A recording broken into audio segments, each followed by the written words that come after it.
se repite un fenómeno aquí en San Nicolás, por lo menos me ha pasado a mí, que cada vez que cumple años la única AM que tiene esta ciudad, la tradicional AM 1430 LT24, nos encontramos con ex compañeros que en una de las épocas más pujantes de la radio, donde funcionaban dos radios, la AM y empezó la FM, pasaron muchísima gente y uno se lleva gratísimas sorpresas al encontrarse, porque siempre está fuera de onda de conocer lo último. ¿Qué hizo? ¿Cómo es tu vida? Este es el caso de una querida amiga que la conocimos desde muy pequeña, Laura Rosana Ruiz. ¿Cómo te va, Laurita? ¿Cómo estás? Gusto en saludarte. ¿Qué Buen tal, día. Miguel? ¿Qué tal, Miguel? ¿Cómo te va? Bien, muy bien, estoy muy bien. Eras muy chica cuando empezaste a trabajar, es decir, eras mayor de edad, pero dabas un perfil menor, ¿no? Sí, yo tenía 19 años cuando entré a trabajar en la radio. Ajá. Ingresaste haciendo Este, que, Laurita, ¿Cómo? ingresaste haciendo qué. Como operadora. Yo salía, el año anterior había salido de trabajar, digamos, de cursar el secundario, y mi mamá me insistía en ir a trabajar, que necesitaba que saliera a buscar trabajo, y se entera que estaban entregando fichas en Radio San Nicolás para trabajar de operadora. Yo no tenía ni idea de qué significaba ser operadora, pero me insistió tanto que pasé a buscar una ficha, la retiré, me la entregó Susana Silva, que estaba en la mesa de Sí. entrada en ese momento. La entregué, después la completé, la firmé, y el último día, en el último minuto del cierre de la recepción, le entregué la ficha a A Susana. Susana, claro, para la Sí, clasificación. Qué importante es hicieron decir una... que un poquito el destino jugó para tu lado, ¿no? Porque pegaste en el palo, como diríamos ahora. Sí, porque además, bueno, se habían presentado, creo que, bueno, muchísimas solicitudes, separaron 10, nos entrevistaron esos 10, después separaron 6, a los cuales nos prepararon, y después yo quedé efectiva y Ana Hernández quedó como operadora suplente, haciendo trabajos desde la Claro. discoteca. Sí, sí, recuerdo porque además se trabajaba realmente con... Bueno, el trabajo del operador ha prácticamente reducido su necesidad en un 50%, porque lo demás lo envasa todo previamente la computadora y ayuda mucho. En esa época, y máxime para FM, que era toda la novedad en la zona, necesitaba de transmisiones brillantes. Había que saber manejar bien los discos de vinilo, que hasta entonces eran Sí. lo más moderno que se tenía, ¿no? Sí, sí, yo arranqué en la radio vieja en Moreno 17, y ahí vos mirabas, soplabas y saltaban las púas, movías la consola y saltaban los discos, Sí, sí, sí. y de ahí pasamos, a mí me tocó abrir la transmisión el primer día que la radio empezó a transmitir desde el edificio nuevo, y de ahí aparecía una consola con un montón de botones, y le digo yo a Marquiano, a mí le digo, yo no sé cómo se usa esto. Y entonces me dice, no, quédate tranquila, por otra que yo te voy a explicar. Bueno, ahí me explicó cómo manejarme, y bueno, ya a partir de ahí Claro, porque arranqué fue sola, una ¿no? diferencia grande, Laura, desde el Sí, equipo era el día y la primitivo. noche, el día y la noche. Y, La precisión que había que tener en la radio nueva no la teníamos en la anterior, en la vieja. y No, no, nada que ver. para estar la programación, la diagramaban un área distinta, es decir, ustedes estaban directamente en la parte técnica o también participaban en la diagramación para, te pregunto esto para saber qué gusto, de qué tipo de música te valoraban ustedes No, que era lógico salvo pasar.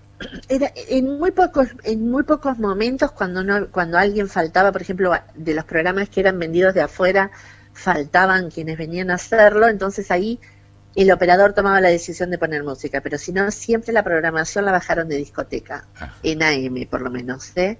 Yo siempre trabajé en AM. ¿Siempre trabajaste en AM? Sí, sí, sí, sí, Yo entonces siempre trabajé en AM. tenía equivocada mi recuerdo, porque me daba la sensación de que era de las primeras que hizo el tema de FM. Entonces, si ese primer día que vos hablabas y relatabas lo conversado con Marquiano cuando se pasó de un ¿De un edificio a edificio a otro, otro? nos tiene que haber visto comprometidos en la misma acción, porque yo estaba en la mañana, Sí, claro, un lunes a la mañana fue. lunes a la mañana. En Sí. yo trabajaba para vos los lunes a la mañana, que tenía el turno de 6 a 12. Después trabajaba los viernes de 12 a 18, los sábados igual, y los domingos de 6 a 12. Y el turno que me quedaba libre, porque eran 5 por 2, teníamos 5 días de trabajo y 2 feriados a la semana, lo cumplía haciendo las planillas de Sadaic en la discoteca. Es decir, que entraste con todo, con toda fuerza, con muchas ganas de crecer. Sí, en realidad para mí era una posibilidad de trabajo fácil. Yo en esa época había empezado la Facultad de Comunicación Social en Rosario, entonces esto me permitía estar de lunes a viernes en Rosario. Yo me salía de la radio, pasaba por mi casa y después me iba para Rosario Ajá. y volvía al mediodía del viernes y trabajaba viernes, sábado, domingos y lunes, y una vez al mes me iba todo el día a la radio y pasaba todas las planillas del mes Claro. juntas para cumplir con el impuesto de Sadaic y de Adicapif, que eran los que yo tenía que pasar las planillas. Ahora, fue realmente una época sacrificada, si bien la potencia de la juventud y las ganas de crecer te habrán ayudado, pero muchas horas de actividad.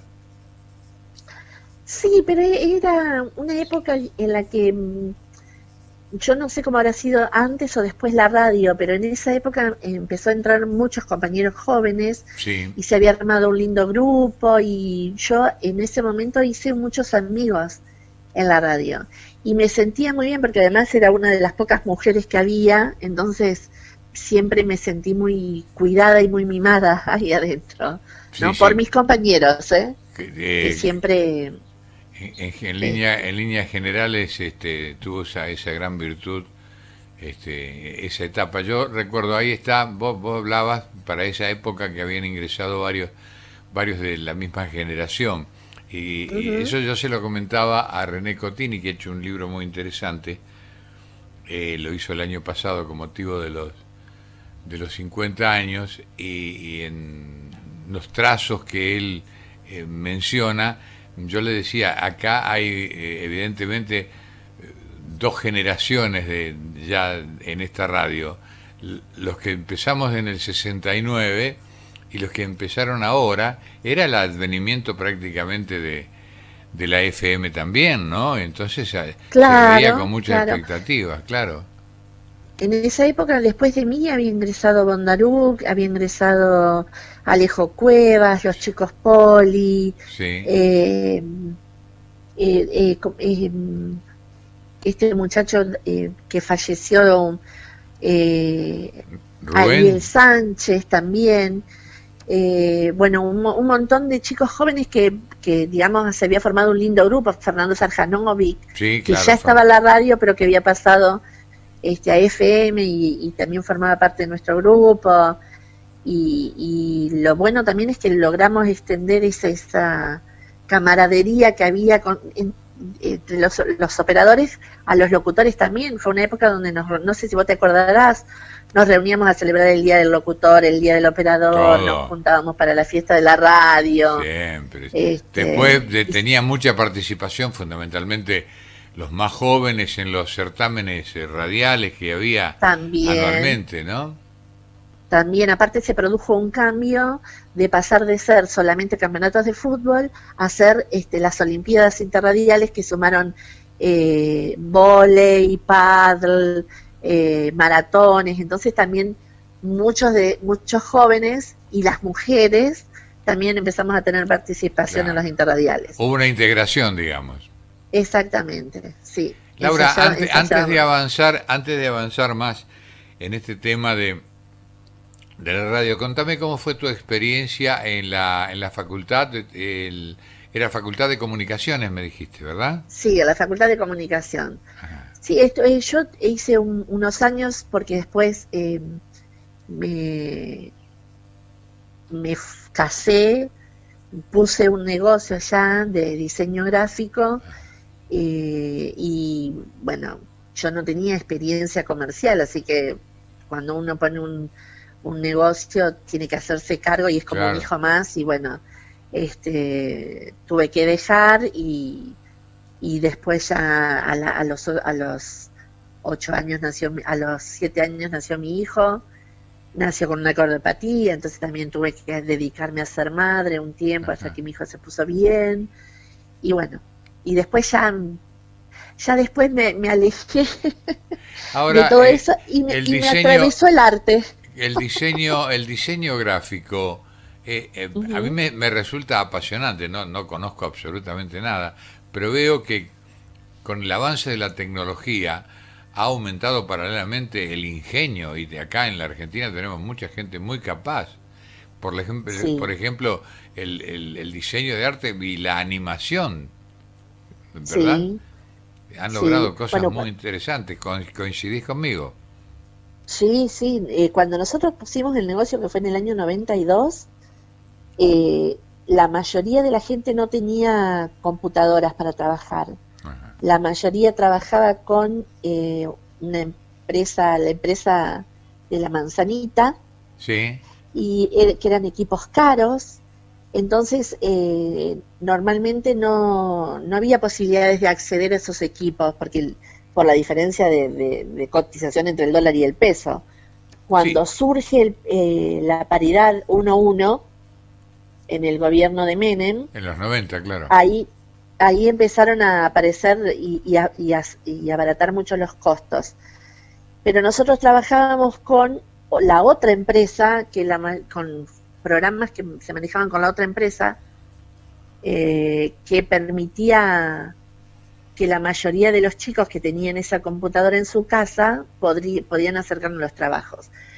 Y vinieron muchísimos, justo también se abrió la escuela de diseño diseño gráfico que está en calle Balcarce, en Rosario, en Balcarce, en Rioja, Ajá. y todos los chicos que no tenían computadora venían al negocio a traernos los trabajos que tenían que presentar. Así que me hice como 3 o 4 veces la carrera de diseño Claro, gráfico, pero eh, porque eran 4 años y hasta que se empezó a hacerse más generalizado el uso, la compra de los equipos, nosotros le hacíamos los trabajos a todas las escuelas. qué bueno, qué bueno. ¿Quedaste totalmente desconectada de esa actividad o haces algo de eso todavía, No, Laura? estuve hasta ahora, hasta el día de hoy estoy en forma independiente. Ajá. Después lo que hice fueron cambiando los modos de comercialización. Al principio el cliente venía al negocio a pedir el trabajo. Después el uso del correo electrónico permitió que uno pueda enviar las muestras, hacer los pedidos por correo electrónico. Y entonces cambiaron, ya no era necesario tener una estructura tan grande, uno podía trabajar desde su casa y llevarle al cliente las muestras o los Claro. trabajos terminados o mandar las muestras por correo electrónico. Y después con el avance de la tecnología y yo últimamente, después me dediqué en forma freelance, me quedé con 2 grandes clientes, uno que era tenía una editorial de libros y otro que manejaba toda la gráfica de la Asociación Hotelero Gastronómica de Rosario. Ah, bueno, qué importante, ¿no? Sí, y me quedé con esos 2 clientes y me incluso hasta el día de hoy nos manejamos mucho por WhatsApp, ¿no? Bueno, ahora se paró el trabajo, la verdad. Sí, bueno, Y estamos en tam circunstancias especiales. Esto es como un borrón y cuenta nueva para poder más o menos analizar un futuro. Ahora te pregunto esto, ¿cómo te sorprendieron los cambios bruscos que generó la difusión fuerte de las computadoras, es decir, que empezáramos todos, porque yo me acuerdo que en la radio a nosotros nos dejó mal parado en llegar un lunes y ver que nos habían cambiado todos los elementos, no teníamos carpetas y teníamos que depender de una de una computadora. Y a veces cuando uno lo comenta dice, bueno, pero caramba, si los chicos más jóvenes creen que esto está de siempre, y fíjate que no son Claro. tantos años, ¿no? No, no. En realidad al principio, cuando con el advenimiento de Internet a la Argentina y eso, aún así los cambios fueran más lentos. Ajá. Empezaron a ser vertiginosos con la aparición de las redes sociales, que prácticamente hoy en día, entre la cuestión ambiental del uso del papel y de lo Sí, agresivo que son las tintas de impresión y el advenimiento de las redes sociales, muy poca gente imprime. y Ya la claro, gráfica impresa, salvo las grandes cartelerías que aparecen en los anuncios callejeros, ya casi nadie usa papel. Para eso están las redes sociales, vos necesitas información, entras, en internet tenés una página o de Facebook o un Instagram o algo que te avisa que las ofertas y podés hacer pedidos. Entonces, salvo la parte de los imanes ajá. que se sigue utilizando, los cambios después empezaron a ser muy rápidos, muy acelerados. Tal es así que yo hablaba mucho con dueños de imprentas que me decían que ellos estaban evaluando para qué lado se disparaba, Ajá. porque las inversiones para bajar costos que tenían que hacer para comprar máquinas de 4 colores, que imprimían 4 colores juntos o de 2 colores, eran muy caras, eran inversiones muy altas, porque era toda inversión en dólares, y era muy lento el retorno del ingreso. Y a Claro, su vez las se nuevas ponía mucho dinero y para recuperar allá lejos. claro, y encima con la perspectiva que estaban evaluando de que las redes sociales les estaban sacando muchísimo trabajo. Era Claro. toda una reconversión lo que se Sí, estaba sí, haciendo, sí. ¿no? Y Así vos, como también llegó esa reconversión, llegó a la radio. sí, sí, eso llegó, por eso te lo comentaba, porque cuando llegó nos descolocó por lo inmediato del servicio. Había que adaptarse en el fin de semana, por lo menos para, más que para el operador, que le cambiaban todo. Pero quería preguntarte esto, ¿cómo te mantenés informada de los avances técnicos? Porque veo que seguís teniendo este contacto con el tema de la gráfica y allí se han producido cosas o se realizan cosas realmente maravillosas. Bueno, yo con el tema de la gráfica no he perdido el contacto. Yo sigo trabajando, no con la misma intensidad que antes, pero sí sigo Ajá. trabajando. Y ahora, digamos, uno le busca siempre una salida. Últimamente he estado haciendo diseño de barbijos de autor, Ajá. ¿no? Con barbijos diseñados a pedido o como souvenir de cumpleaños.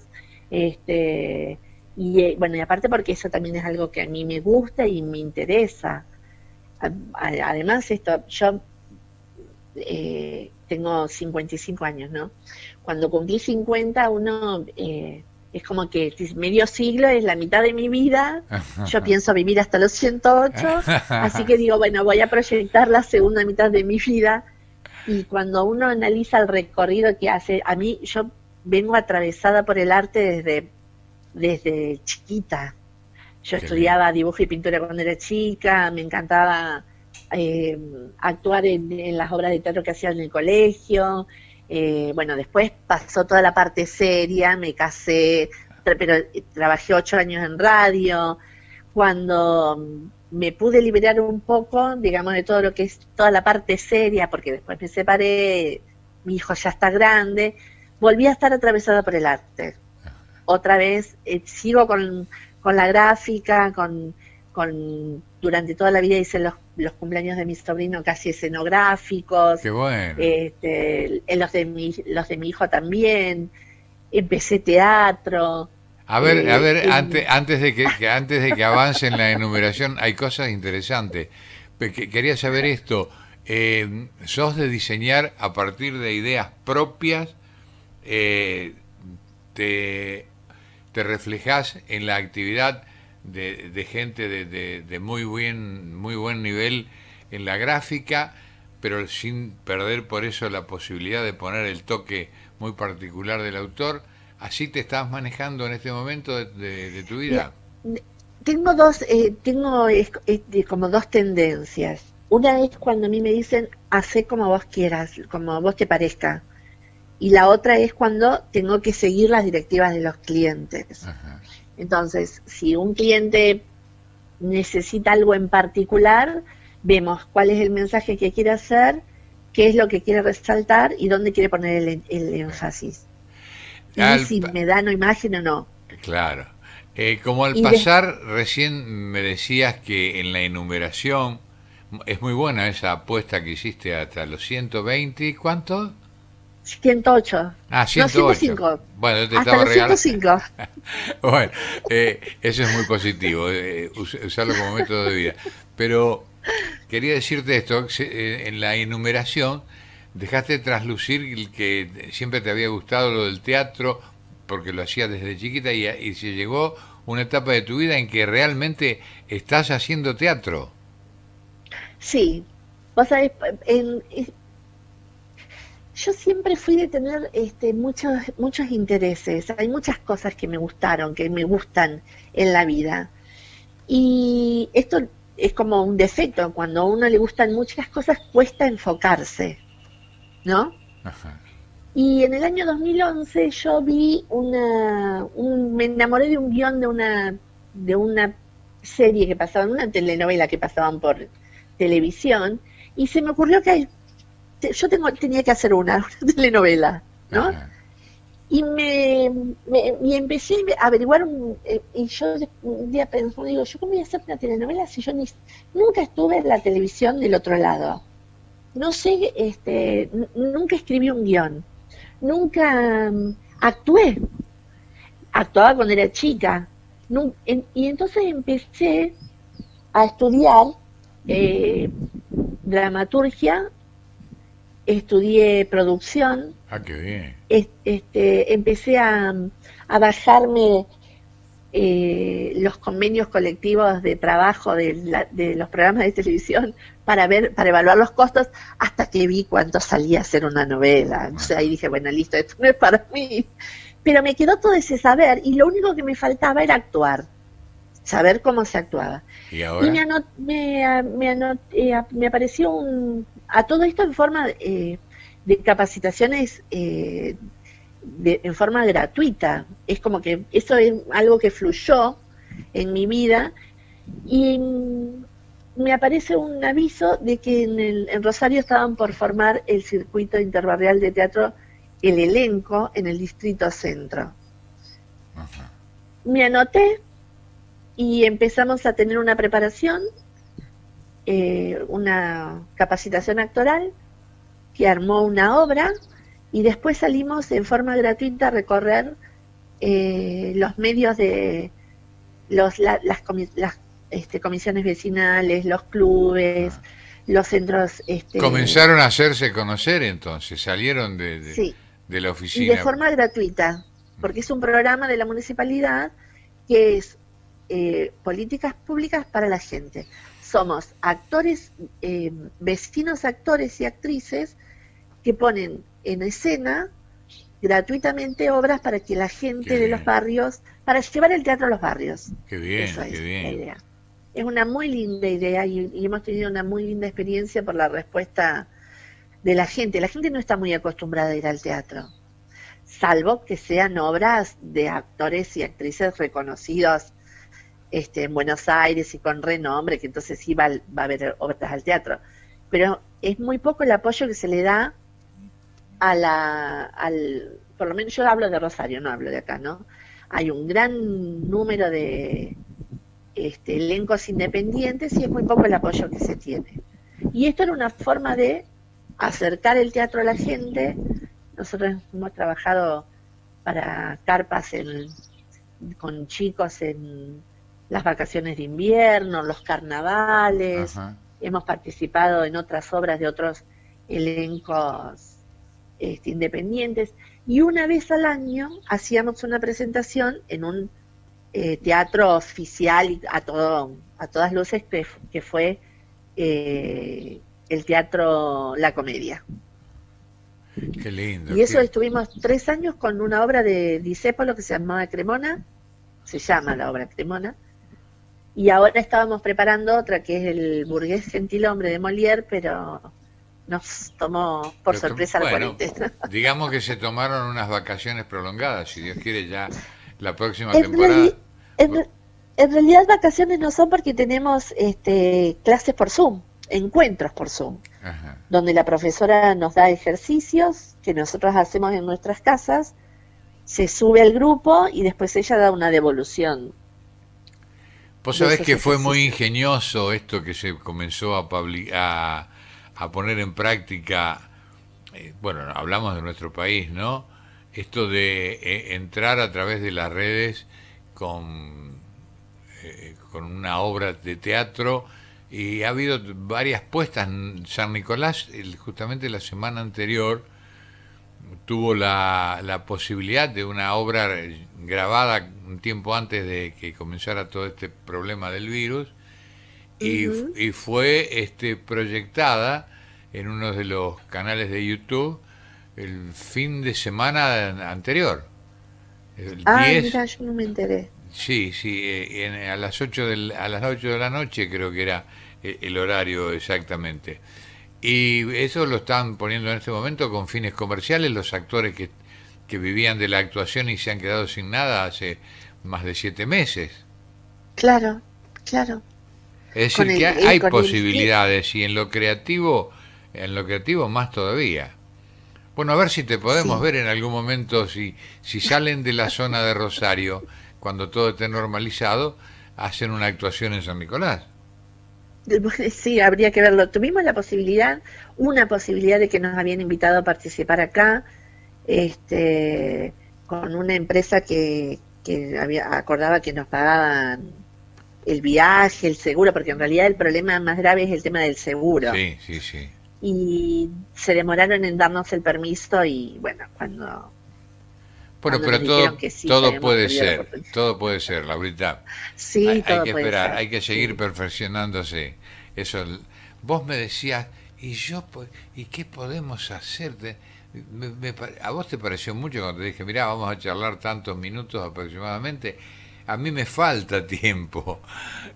Te das cuenta, quiere decir que ha sido muy, muy potencial la forma de encarar la conversación, y seguramente quedan cantidad de temas importantísimos por charlar. Yo quiero agradecerte que nos hayas dado estos minutos, que es un encuentro con la gente de San Nicolás. Comienzo con aquellos que conozco por la actividad que todavía, gracias a Dios, sigo desarrollando, y otros por la trayectoria que he tenido en otras actividades a lo largo de mi vida. Y me gusta mucho que la gente local pueda proyectar sus conocimientos, y es fundamentalmente en el arte, porque eso nos enriquece a todos. Gracias, Laurita. No, por favor, gracias a vos, porque bueno, me sentí muy cómoda, y te agradezco mucho la posibilidad de esta conversación. Laura Rosana Ruiz, muchas gracias. Quédate en línea, por favor. Un beso grande. Bueno, Chao. un beso.